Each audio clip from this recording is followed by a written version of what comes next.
The government has pledged that those responsible for Wednesday's fire at an Islamic community centre in Muswell Hill will be brought to justice. This morning, the Minister for Security responsible for counter-terrorism visited the scene of the attack, which Scotland Yard has described as a hate crime.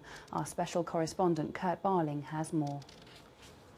Today was the turn of government ministers and the local MPs to see firsthand the scale of the damage and hear of the impact on the Somali Bravanese community. My visit here is to very much listen to the issues that are being raised by the community, to see the damage that is being caused by this appalling fire, and I think to underline how we as government are supporting community and standing against any forms of extremism or any forms of aggression or violence. Those who run the centre say they've been overwhelmed by the broader community's response to the destruction of these premises. Thanks to the local community, the leaders, multi-faith community, they offered us a lot of alternative places for us to use it. And as you see that it's the early days, but we agree that we are going to have a meeting and decide, and I'm soon everything will go as normal. The investigation has been partially hampered by the discovery of asbestos. Counter-terrorism officers remain at the scene to continue their forensic inquiries.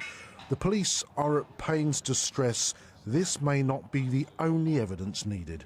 We recognise that the community want a resolution, they want the facts and they want them quickly. Now, we're not going to sacrifice accuracy for speed, but what we will do is try and get those answers to the community just as soon as we can.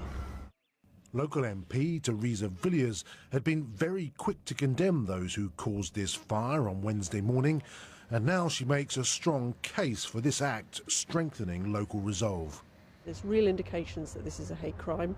We can't know yet for definite exactly what happened, but any crime that's motivated by hatred and extremism is hugely damaging, utterly unacceptable. So my instinct was to condemn it forcefully and indicate really it's, as many people have said over the last few days, this is seen here in Barnet as an attack on all of us. In the wake of the killing of drummer Lee Rigby, the government recognises there's a great deal of sensitivity around community relations. Small gestures matter, and this morning they're attempting to reassure people that what needs to be done will be done.